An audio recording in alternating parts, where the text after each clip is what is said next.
Hey YouTube family, it is me, Kayajourney, and I am back with another video. This is my starting locks in 2017 video. All the essentials you'll need if you are starting locks in 2017. The reason why I'm doing this video is because I did the starting locks in 2016 video, and I'll definitely link that for you guys to watch. But that video got such a good positive response. I'm still getting comments to this day on that video, and that's about a year now I did this video, and I'm like, oh, why not? Let's do it again for 2017. So if you're starting your locks in 2017, or if you know somebody that's going to start their locks in 2017, share this video with them and let's get started. So this is going to be a little bit different from the other video because I don't want to repeat the same thing that I said before. Instead of speaking on ideas and thoughts when it comes to starting locks, this is going to be an actual physical lock starter kit of things that are essential that you will need if you are starting locks. So let's get into it. You guys can get your credit cards out and go shopping afterwards. Get your cash out, go shopping afterwards for all the things that you'll need. No, this is not a sponsored video, and no, these items are not expensive. Most of them you can find around your home already. So let's get started. First thing you'll need are rubber bands. And I have two types right here. I have the all black rubber bands and I have the colored rubber bands. All black is the one I do 2-strand twists or different styles, and I don't want to take it out right away, so I can wear it for a few days. And the rubber bands, because my hair is predominantly black, it does not show. But the colored rubber bands are for those times I know for sure that I'm not going anywhere and I want to do a 2-strand twist. So I'll use the colored rubber bands, so that therefore when it comes time to remove the rubber bands, I can easily spot them. This is just for spotting the rubber bands really quick if I know I'm not going to go out in public, because I want, you know, just a whole bunch of color in your hair. It's not cute. Pins, hair pins. These are my favorite ones. I forgot what style they are, but they're not that tiny, they're not that flimsy, but they're nice and big and sturdy. So you'll need hair pins for if you ever want to do a style. We'll also need these flat pins right here. If you decide to retwist your locks and you need pins to hold down those twists, these are the pins that I use right here. Okay? And those you can get at your local beauty supply store. Hairnets. And I'm talking about the little thin lunchroom lady kind of hairnets that looks like this. Let me see, I have a little baggie with them. Really thin. Can you even see it? There you go. Yeah, really thin hairnets. Those come in handy when your locks are not long enough and you want to do a bun style, and trust me, the difference. You put your hair in a bun and it's all in different directions spread out. What these do, you just pop the hairnet on and it just makes it nice and sleek and get your bun looking all fleeky. It really holds everything down, and it's so small, especially if your hair is jet black, and it's so micro that it's almost invisible. So your hair just looks flawless, beautiful, gorgeous, and it just looks on point, and no one knows that you have a hairnet on. Soft spike curlers, which are these things right here. It has a loop at one end and it's just long, and you just wrap your hair around the loop, put it inside and pull it, and it stays in place. I recommend these or the lock loops, both similar products, either one you get. But I recommend these for starting out because these are so comfortable and easy to sleep in. They're like a foam kind of material, really spongy. So really comfortable to sleep in. These are the lock loops. Will make your curls look wonderful and even better because it's easy to sleep in. Pipe cleaners. And there are so many pipe cleaner tutorials on YouTube, you guys. You can also call them fuzzy sticks. Same thing, it looks like that. It's for arts and craft projects for kids or adults, you know, no judgment here. These will give you really tight spiral curls, really beautiful. And also you can keep the pipe cleaners in for an extended period of time to have like a really nice bob look, and you can mold them into different shapes so your hair can look really cute, really eccentric, a really different style. So pipe cleaners are not a must, I would say, but if you want to get some cute, intricate styles, you can use pipe cleaners. I've done pipe cleaners to achieve a bang once. It was really cute, like a really big faux bang in the front. I've used pipe cleaners for that. all over my head. These are a lot of styles on YouTube are done with pipe cleaners, so yeah, pipe cleaners, this is what they're talking about. You will need, and if you have a lot of hair like me, you see all this, okay? You'll need some sort of thing, some kind of elasticity banding to get your hair in a bun or in a ponytail per se. Because when your hair starts locking up and it starts getting thicker, to get a ponytail is not as simple as before when you just take one hand and just, you know, pull it through and just whip it up and the ponytail comes out. No. You will need, my personal preference for my ponytails or my buns or putting my hair in one is a knee-high. Why? Because it's stretchable, it's a nice thick size, and it's, you know, it's really soft and comfortable on my hair. You can use like a headband. I've had a few headbands over the years and I've just cut them. So this is a headband that I've cut. It's a little bit dirty because I've used it.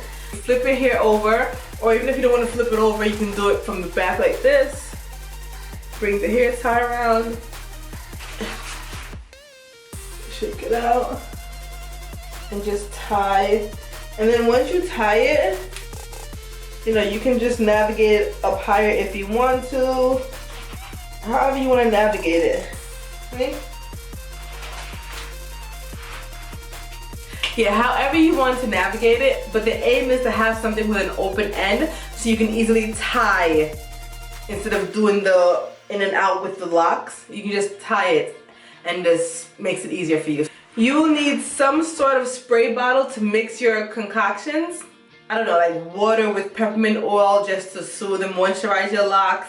Whether you want to mix some essential oils, plain water, water with glycerin, aloe vera, whatever mixture you want to do, and it's in a liquid form, you want to spray it on your locks evenly and distribute it. Get yourself a spray bottle and thank me later. Depending on how you choose to maintain your hair, you'll either need some sort of lock-in gel or interlocking tool. I interlock 95% of the time, not 100. So I have my interlocking tools, which are right here. And I have 4 of them. I just don't feel like taking them all out right now. But it's the same thing, just different sizes. I have 4 different sizes. And this is from the company, I forget, but I'll put it on the screen for you guys, the company that I got it from. I choose to interlock, so those are my interlocking tools. If you choose to retwist or palm roll your hair, you need some kind of lock-in gel, one that won't create buildup on your locks, one with not too many chemicals. Let's talk about shower caps. And this is something that I don't hear often enough on YouTube, but your locks are gonna grow, they're gonna get bigger, they're gonna get longer, and traditional shower caps just ain't gonna cut it, trust me. So there is a company out there, I've been ordering from her for years now, for many, many years I've had her shower caps.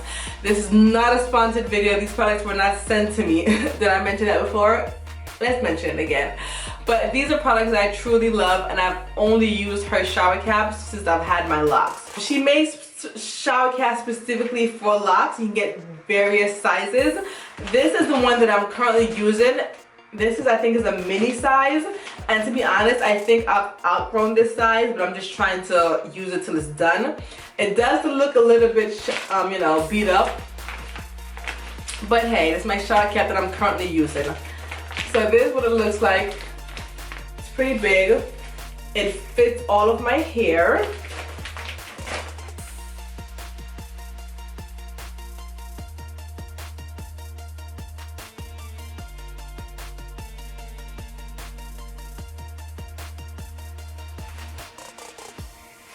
See, it fits all of my hair, but it is a little bit snug, so I have outgrown this one. And she has many different sizes, many different colors, many different designs. And see, it fits all my hair. And you can also use it for deep conditioning treatments. And just to show you in comparison in size, here's another one from her. All black, just a little bit bigger. Let's see if we can get it to fit in the video. Okay, this is another one from her. It's a little bit bigger, it's all black. This was the one that my husband would use because his locks were much, much longer than mine. So this is my husband's, and I might start using this one myself because my husband no longer has locks, and it's pretty big.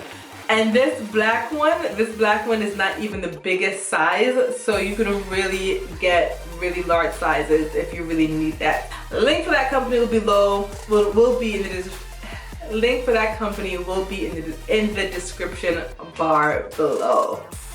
Ooh, I'm tongue-tied today. Here are my 2 nighttime lock caps. It's pretty long. There we go. Has a nice tight band, and the end is closed. This is what I sleep in at night. And if that one is dirty, I also use my old trusty dandy. This was when I had relaxed hair, and I used to, like, you know, when you used to wrap your hair and you put a scarf on. I still have the same scarf, so I still use it. And last but not least, the most important lock necessity there is, and this one I know it's gonna sound corny, I know it's gonna sound cliche, but I don't care. You cannot have locks without having confidence. I've preached this many times. I have a video all about how to have confidence when you have locks. I'll leave it for you guys to watch it. It'll be linked right up there so you guys can enjoy it, and in the description bar. But you can't have locks without having confidence. You have to own it, you have to wear it, you have to love it, you have to exude that confidence, so that when you go through that phase that, you know, the lock's not looking proper, the days that you wake up and your hair is not where it wants to be, or your locks are frizzing out, or your roots are not done, and people are looking at you side-eyed like, would she please comb her hair? You look at them like, no, I will not. These are my locks and I love them how they are. So, confidence, confidence, confidence. I'm not gonna give you guys too much of a big lecture about it, but you have to have confidence if you're gonna start locks. It's like, if not, then it's like, it's not gonna be an enjoyable process, because you will be scared to show it, you'll be scared to rock it if you don't have confidence. So you need to have confidence if you decide to rock locks. Those were all of my lock essentials for starting locks in 2017. If you guys are starting locks this year, good luck. I can't wait to hear from you guys. Hopefully you guys have a wonderful locking process. Hopefully you guys enjoyed the journey. You take the time to research your locks, love it, learn your hair, and just really enjoy the process, enjoy the journey. So if you're starting locks in 2017, congratulations. I'm happy, I'm excited for you. I can't wait to see your hair flourish, how it grows over the year, and just do it, man, just do it. That's all I have to say. Any questions you guys have for me, leave it in the comment section. And that's it. Have a wonderful day, enjoy your journey, and congratulations on starting your locks in 2017. I'm out. Bye.